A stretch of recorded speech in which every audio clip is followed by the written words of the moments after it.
My mom said, "Everyone's getting a little something this year. My son got socks. My sister's kids got brand new phones." He looked up at me and asked, "Did I do something bad, Mommy?" I just hugged him tight. That night, I smiled as I removed every single one of them from my health insurance plan. You ever get that gut-wrenching feeling when you realize your own family, the people who are supposed to love you unconditionally, see you as nothing more than a free ATM? Well, for me, that realization came in the form of a pair of socks. It was a Christmas morning revelation that didn't just break my heart, it shattered my entire perception of loyalty, fairness, and what it truly means to be family. It all started back in October, at my mom's house in Milwaukee. My 8-year-old son, Ethan, and I had driven up for a visit. Ethan, bless his innocent heart, still believed in the magic of family gatherings, but even then, a cold dread was starting to set in for me. My mom, standing in her kitchen, announced, "Everyone will get something small this year. We're keeping it simple and fair." She said it so calmly, almost rehearsed. My sister, Kelsey, was at the table with her 12-year-old twins, Sophie and Sam, glued to their phones, barely looking up. "Sounds reasonable," I remember saying, pouring myself some coffee. "Ethan will be happy with anything."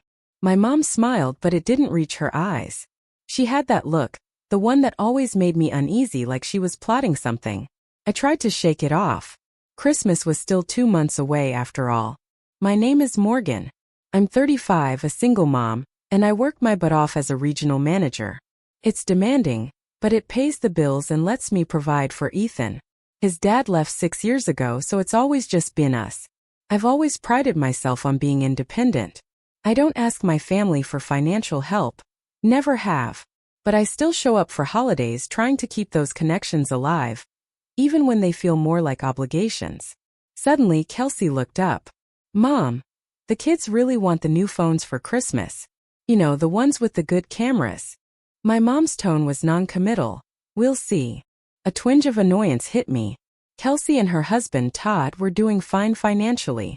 They weren't struggling, but Kelsey has always been an expert at making people feel like they owed her something. "What about you, Ethan?" my mom asked, bending down to him. Ethan just shrugged. "I don't know, maybe some art supplies or books?" My mom patted his head, almost dismissively. "We'll figure something out." I watched her. How quickly she moved away from him. How her attention snapped back to Sophie and Sam. It wasn't the first time I'd noticed the stark difference in how she treated the kids, but I always told myself I was being oversensitive. That evening, driving home, Ethan was quiet. "You okay, buddy?" I asked, catching his eye in the rearview mirror. "Yeah," he said, his voice tiny. "Mom, does Grandma like Sophie and Sam more than me?" My hands tightened on the steering wheel. Sophie and Sam were Kelsey's twins, and they were spoiled in ways that made my teeth ache. My mom always doted on them, made excuses for them, found reasons to give them more. "Of course not," I lied, my voice gentle. "Grandma loves you very much." But even as I said it, I knew it wasn't true. My mom had always favored Kelsey.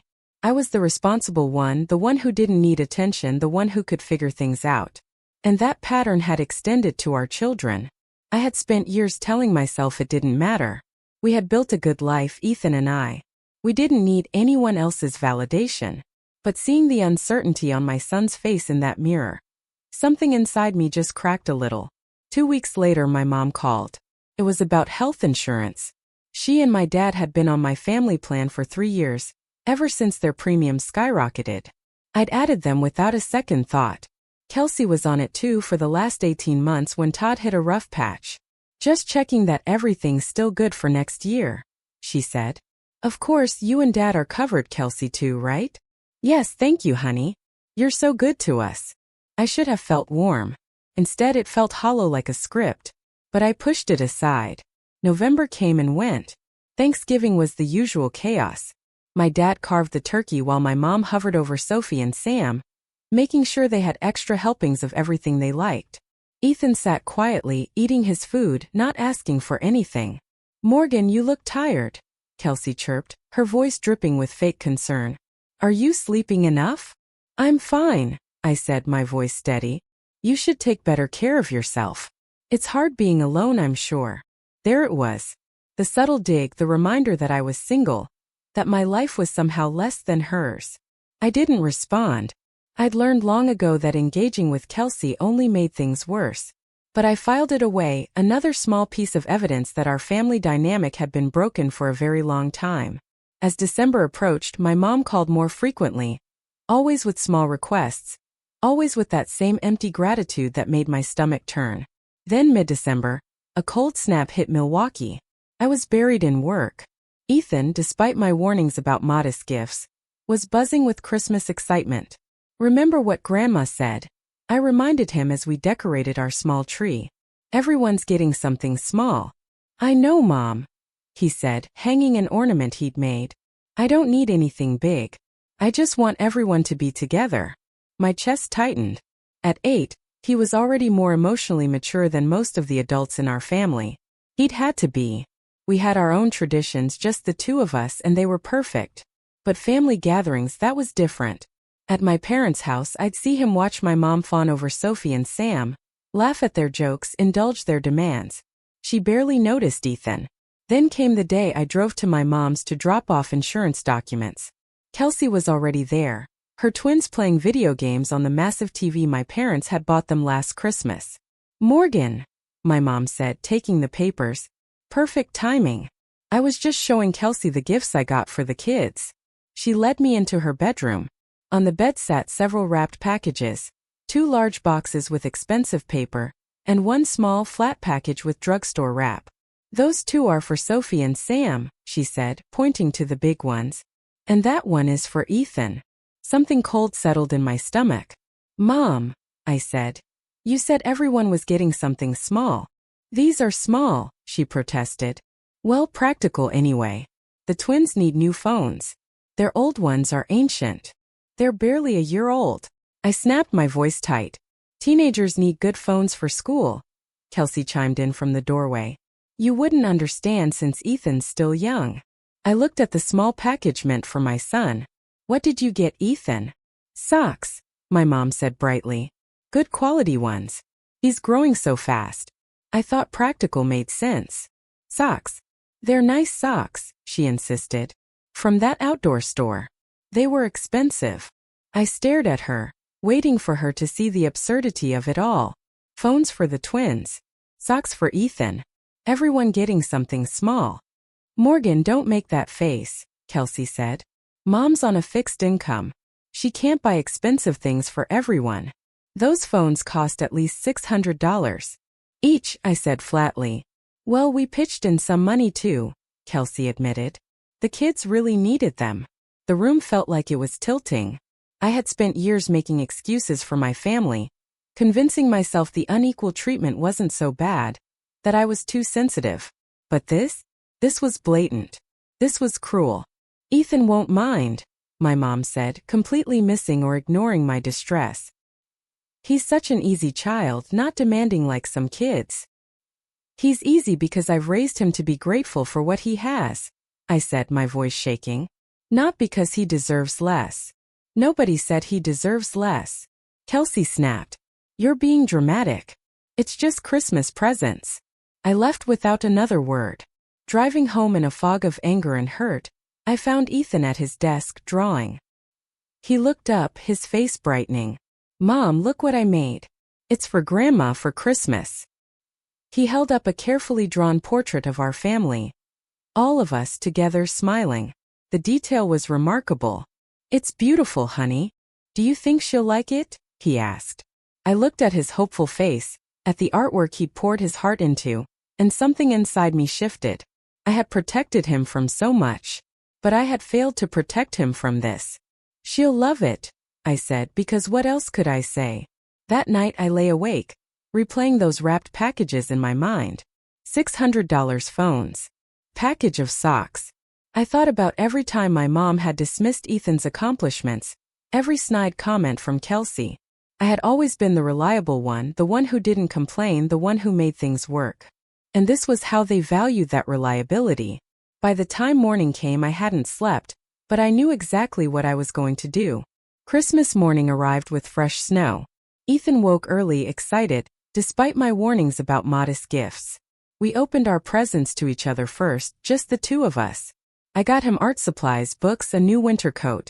He used his allowance to buy me a coffee mug.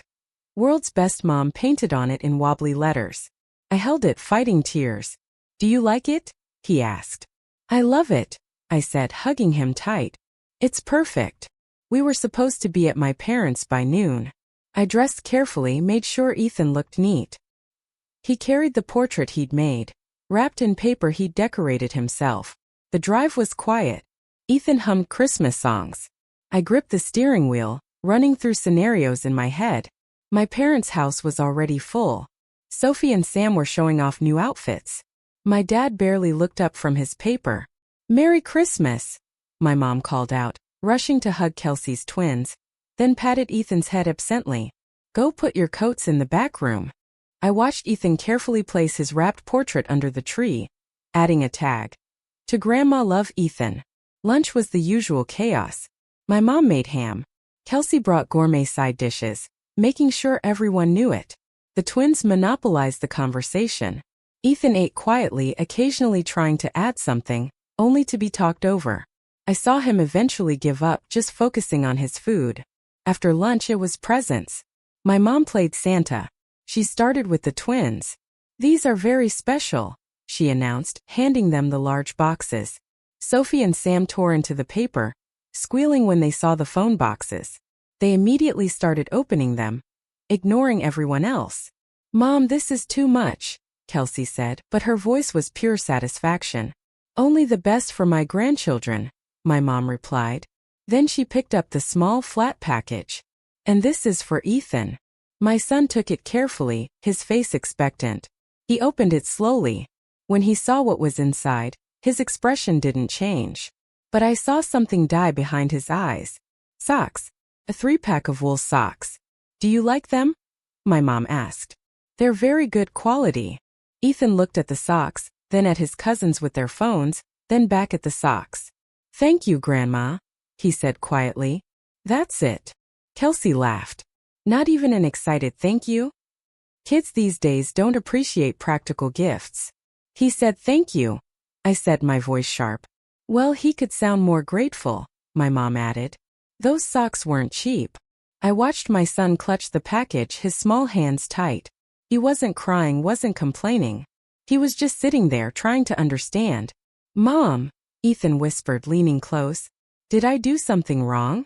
Those words broke something in me that I didn't even know could break. I pulled him into a hug, holding him tight. No, baby, I whispered back. You didn't do anything wrong. Not one single thing. Kelsey was helping her twins set up their phones. My mom was cooing. My dad was still reading his paper. Nobody noticed Ethan had gone completely silent. Nobody cared. We stayed for another hour. Ethan never mentioned the socks again. He thanked my mom 3 more times, each time sounding smaller, more defeated. When it was time to open his portrait, my mom barely glanced at it. Oh, how nice, she said, setting it aside to make room for wrapping paper. You're getting so good at drawing, honey. She put it on the side table, sandwiched between magazines and mail. Ethan saw where she'd put it. His face remained neutral, but I knew him well enough to read the hurt there. The drive home was silent. Ethan went straight to his room. I followed him and found him on his bed, still holding the socks. Did I do something wrong? He asked again, and this time his voice cracked. I sat next to him and pulled him close. No, sweetheart. You did everything right. This isn't about you. Then why did Sophie and Sam get phones and I got socks? I had no answer that would make this better. No explanation. So I just held him while he cried quietly into my shoulder, mourning something he was too young to fully understand, but old enough to feel deeply. That night, after Ethan was asleep, I sat at my kitchen table with my laptop. I pulled up my health insurance portal, my family plan covering my parents, my sister, her husband. Then I smiled a tight, cold smile and started typing. The day after Christmas, I woke up with a clarity I hadn't felt in years. Ethan was still sleeping, exhausted. I made coffee, reviewing the insurance portal. My plan covered 6 people. Me, Ethan, my parents, Kelsey, and Todd. The cost was substantial. Over $800 a month deducted from my paycheck. I'd never complained. When my dad's benefits changed, I added them. When Kelsey hit a rough patch, I added them. Because that's what family does. You help each other. You show up. Except it only seemed to work one way. I pulled up my phone. Kelsey had posted on social media. Sophie and Sam, huge smiles, new phones. Caption. Spoiled by the best grandma ever. These kids are so blessed. Blessed. The word made my stomach turn. The next billing cycle started January 1st.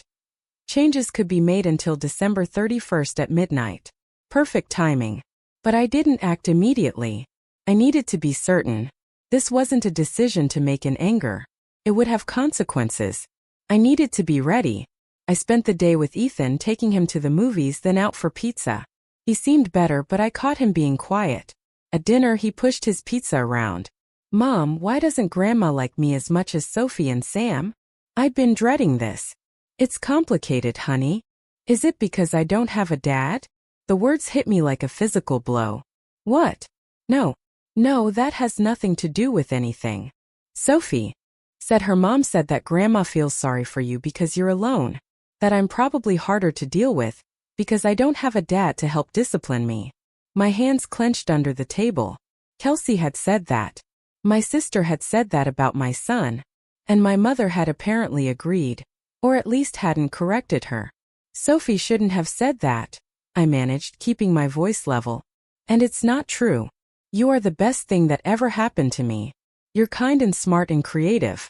Any difference in how you're treated has nothing to do with you. And everything to do with other people's problems. He looked at me with those big serious eyes. Are we going to keep going to Grandma's house? I don't know yet, I answered honestly. But whatever happens, you and I are going to be just fine. We always are. That night I called Jessica my best friend. They did what? She exploded when I told her about Christmas. Phones and socks. I know it sounds petty when I say it out loud. It's not petty, Morgan. That's cruel. That's deliberately cruel to a child. Ethan asked me today if Grandma doesn't like him because he doesn't have a dad. Jessica was silent. What are you going to do? I'm thinking about removing them from my insurance plan. Your parents and Kelsey. All of them. My parents, Kelsey and Todd. They'll lose their coverage. They'll have to find new insurance. It's not impossible. Expensive maybe, but not impossible. You're serious about this? I pay over $800 a month to insure people who think my son deserves socks while their grandchildren get phones. People who let my sister say cruel things about us. People who have never once said thank you in a way that meant anything. Then do it, Jessica said firmly. They've been taking advantage of you for years. Your mom especially. You've been the reliable one. The one who doesn't need anything. The one who just handles everything. And this is how they treat you. I keep thinking I should try to talk to them first. And say what? They know what they did. Your mom knew exactly what message she was sending when she bought those gifts. She just didn't think you'd do anything about it. She was right. My mom had counted on me swallowing my anger, being the bigger person. Do it, Jessica said again.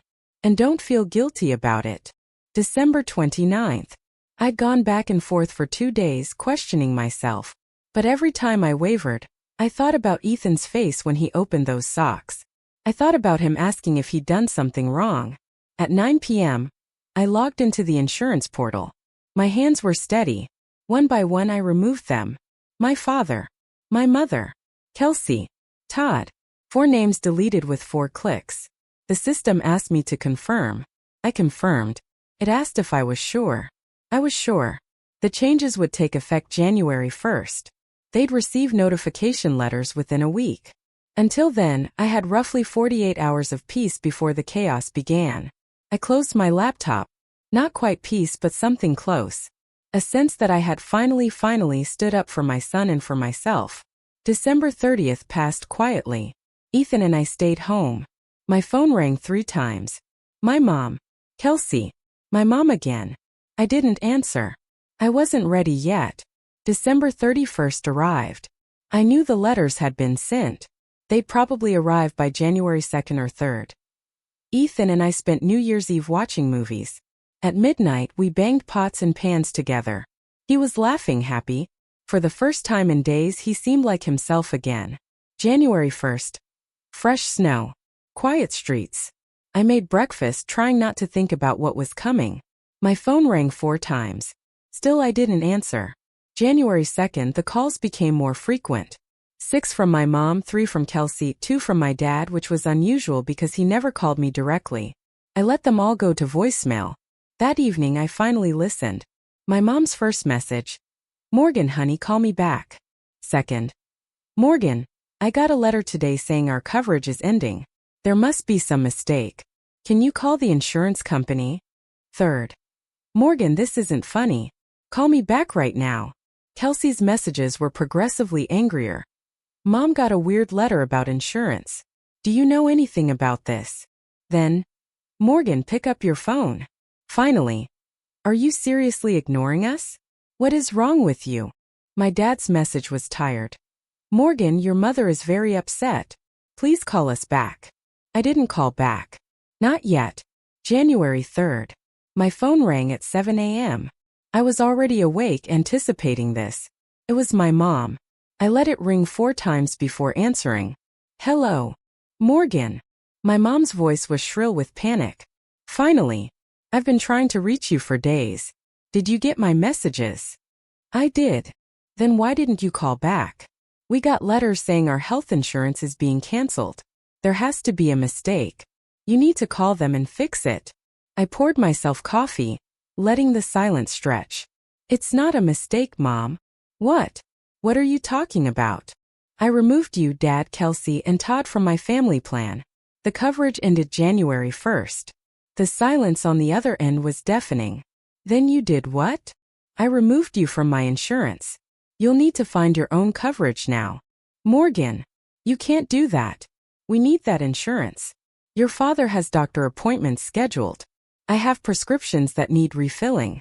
You can't just cancel our insurance. I can actually. It's my plan. I've been paying for it for 3 years. But we're family. You can't just abandon us like this. The word abandon hit something raw in me. Like you abandoned my son on Christmas when you gave his cousin $600 phones and gave him socks? Oh, for heaven's sake. Is this what this is about? You're upset about Christmas presents. I'm upset that you promised everyone would get something small, and then gave Sophie and Sam expensive gifts while my son got socks. I'm upset that you didn't see anything wrong with that. I'm upset that when Ethan asked if he'd done something wrong, I had no good answer for him. He's being dramatic. They're just presents. He's 8 years old, Mom. And he's not being dramatic. He asked me if you don't like him because he doesn't have a father. Do you know why he asked that? Because Sophie told him that Kelsey said, "You feel sorry for me for being alone, and that I'm probably harder to raise because I don't have a husband to help discipline me." My mom was quiet for a moment. Kelsey shouldn't have said that, she finally mumbled. But she did. And apparently you agreed. Or at least you didn't correct her. So Ethan, who is 8 years old, thinks his grandmother doesn't love him as much because his father left. Morgan, you're blowing this out of proportion. Am I? Because from where I'm standing, my son received the message loud and clear that he's worth less than his cousins, and I'm done pretending that's acceptable. So you're going to punish us by taking away our health insurance? That's incredibly vindictive. I laughed, but it wasn't a pleasant sound. Vindictive? I've been paying for your insurance for 3 years. I added Kelsey and Todd when they needed help. I've never asked for anything in return. But the moment I stopped giving you something, I'm vindictive. We needed that insurance. Then you should have treated my son with basic respect. You should have kept your promise about small gifts. You should have thought about how your actions would affect a child. Morgan, please. You're being unreasonable. Can we just talk about this? We are talking about it.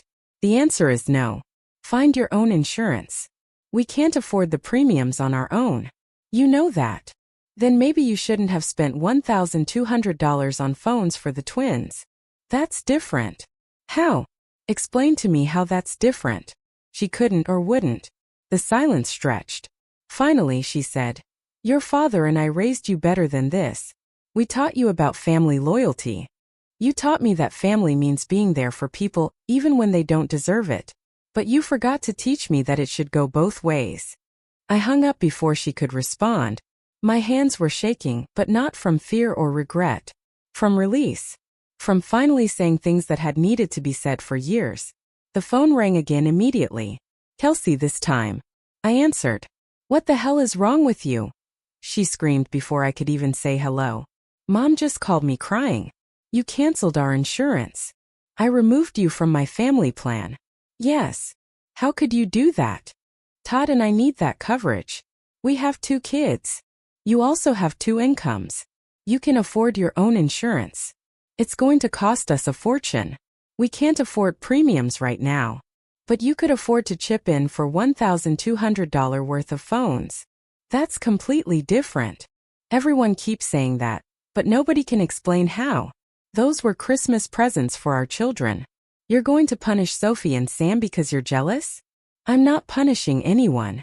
I'm simply choosing not to pay $800 a month to subsidize people who think my son deserves socks while their kids get phones. God, you're such a martyr. You always have to make everything about you. This isn't about me, Kelsey. It's about Ethan. It's about the fact that on Christmas morning, when he opened his present and saw what he got compared to his cousins, something broke in him. And none of you noticed or cared. He's fine. Kids need to learn that life isn't fair. He's learning that, don't worry. He's learning that his grandmother and his aunt think he's worth less than his cousins. He's learning that family means different things to different people.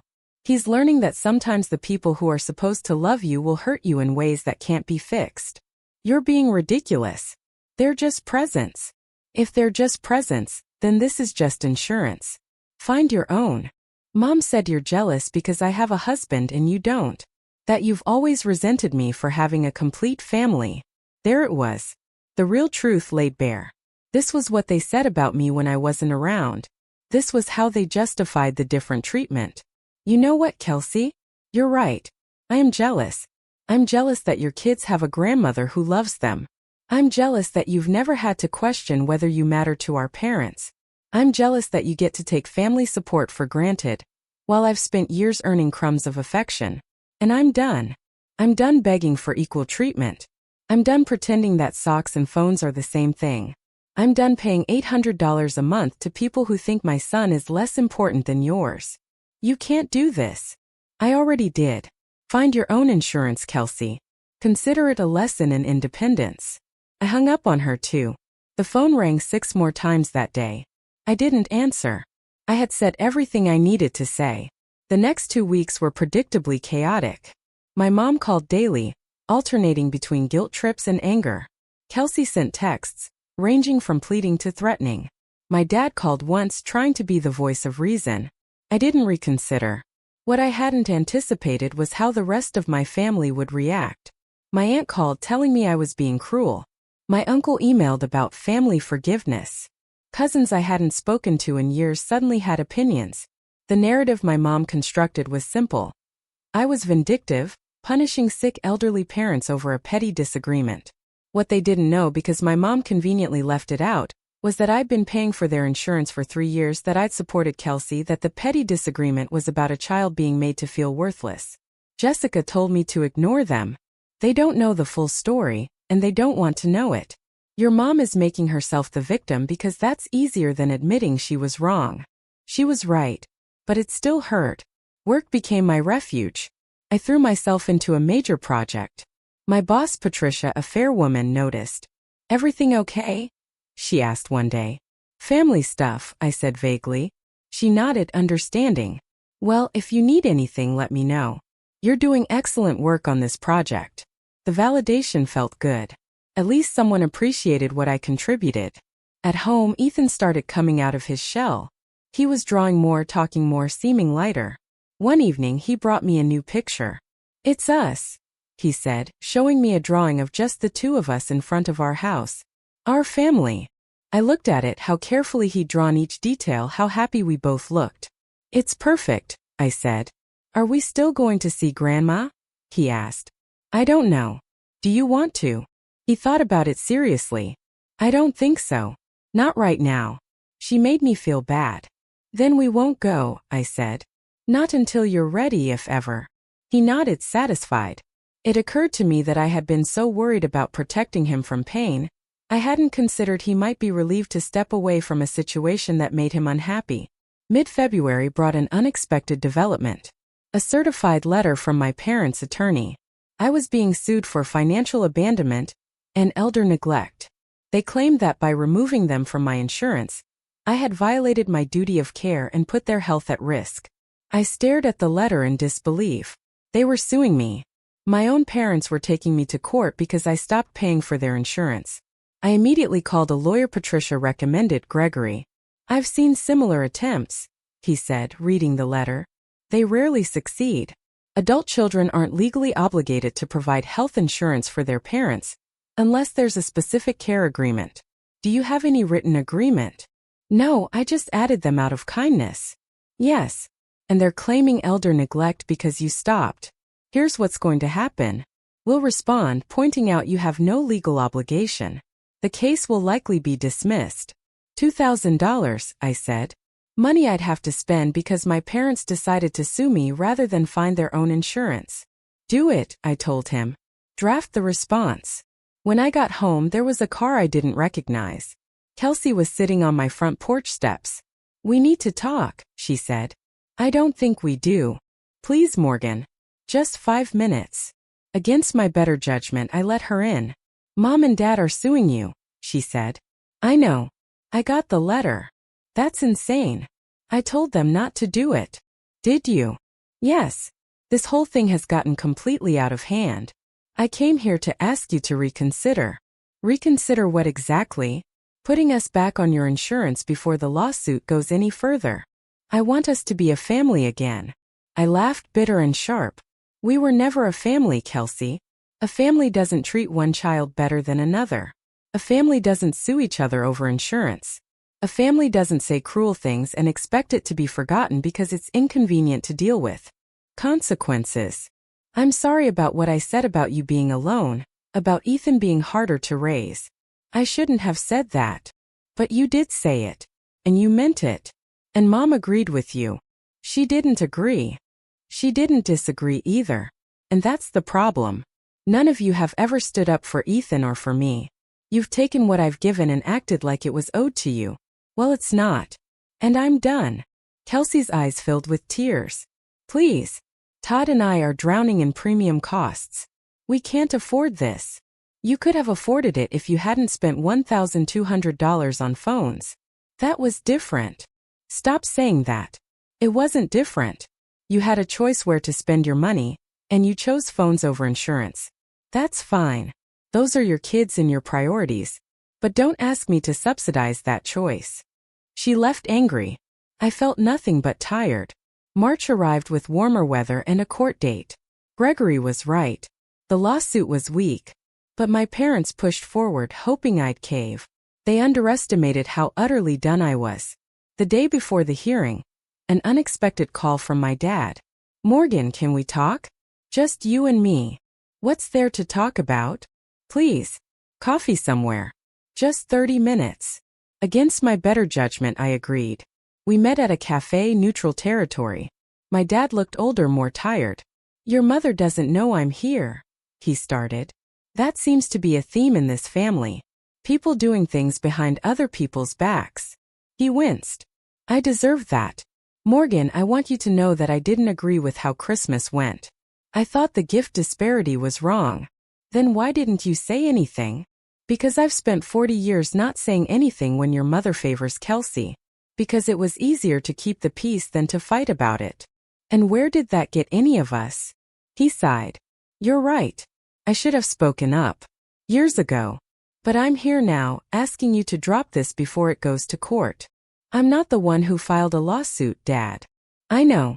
But you could resolve it by putting us back on your insurance. Why would I do that?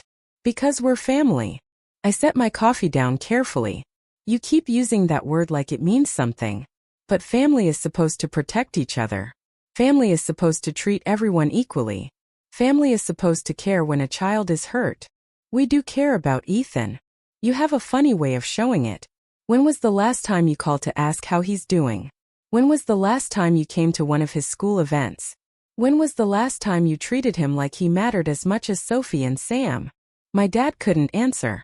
We both knew the truth. I'm not putting you back on my insurance, I said quietly. I'm not paying for people who think my son is disposable. And I'm not backing down from this lawsuit. If you want to take me to court, fine. But you're going to lose and you're going to pay your attorney fees, and at the end of it you're still going to need to find your own insurance. Your mother will never forgive you for this. I've accepted that, Morgan. No, I'm done. I spent my whole life trying to earn equal treatment from this family. I worked hard, stayed out of trouble, took care of myself, helped whenever anyone asked, and it was never enough. Ethan deserved better than what you gave him on Christmas. He deserved better than being compared to his cousins and found lacking.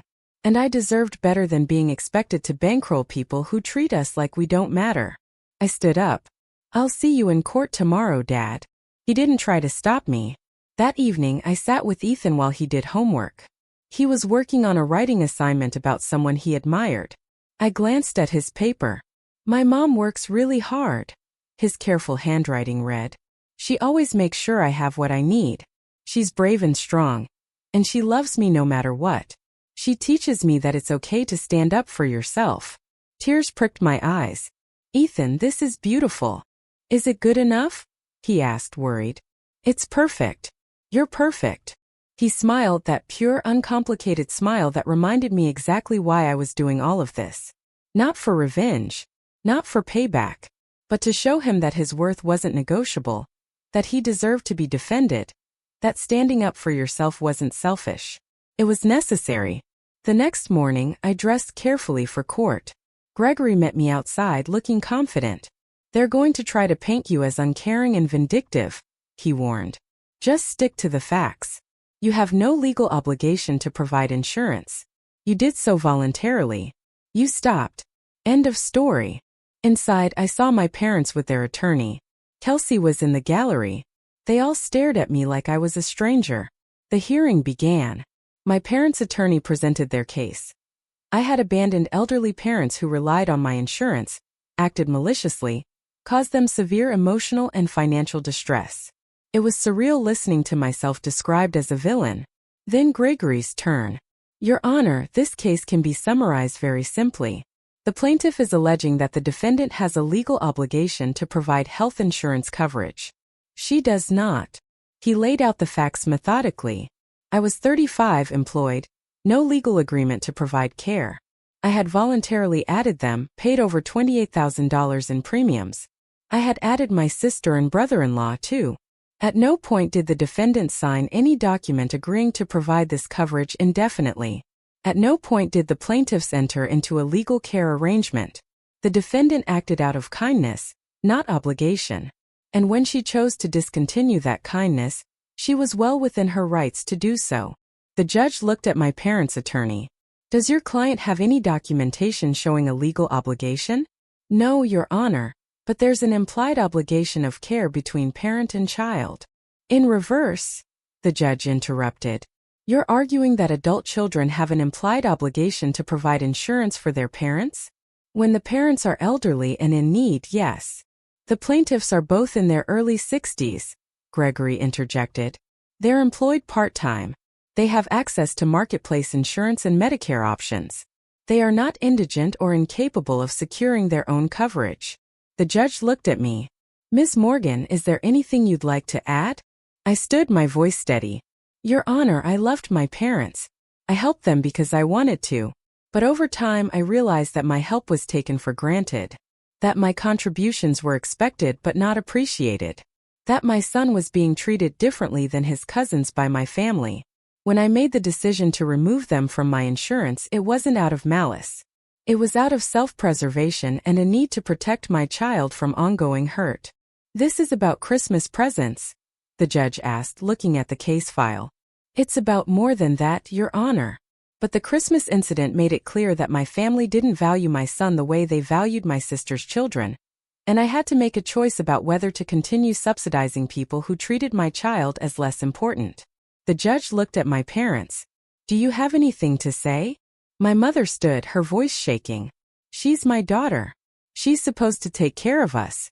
We raised her, gave her everything, and this is how she repays us, by abandoning us when we need her most. You gave me everything, I said, unable to stay quiet. You gave Kelsey everything. You gave me leftovers and criticism and the constant message that I wasn't as good as my sister.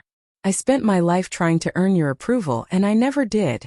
So, yes, I stopped paying for your insurance because I finally realized that I don't owe you anything just because you're my parents. Parents are supposed to earn their children's loyalty and love. You didn't earn mine. That's enough, the judge said, but not unkindly. He looked tired, like he'd seen too many families destroy themselves. Here's my ruling. The plaintiff has no legal standing. Adult children are not obligated to provide health insurance for their parents. The defendant acted within her rights to remove the plaintiffs from her insurance plan. Case dismissed. He banged his gavel. It was over. My parents' attorney looked frustrated.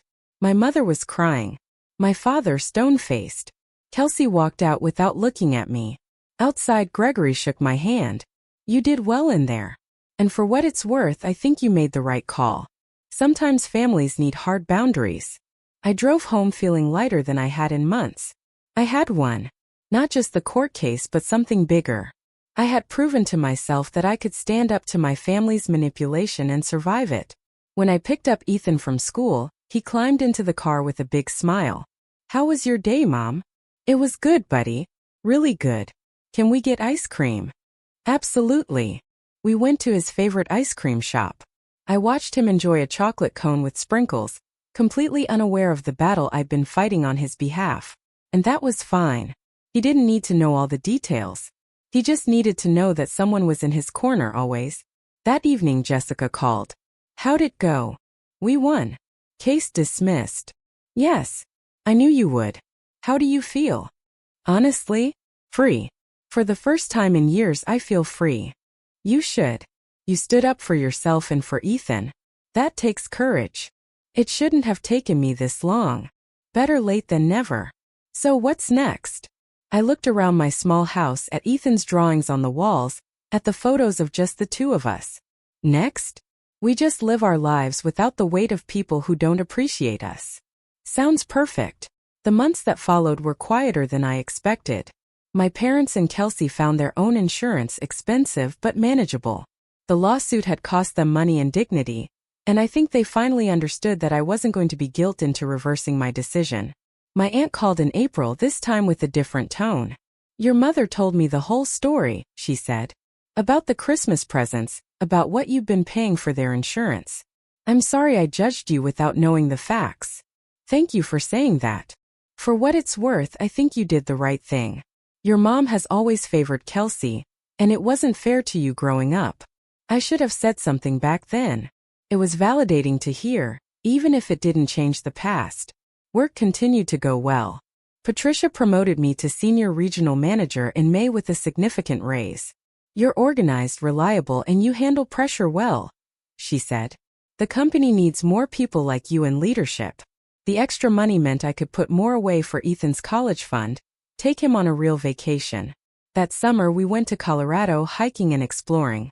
This is the best trip ever, he said one evening. Better than Christmas? I teased gently. He thought about it. Way better. Because here it's just us and we're happy. Out of the mouths of children.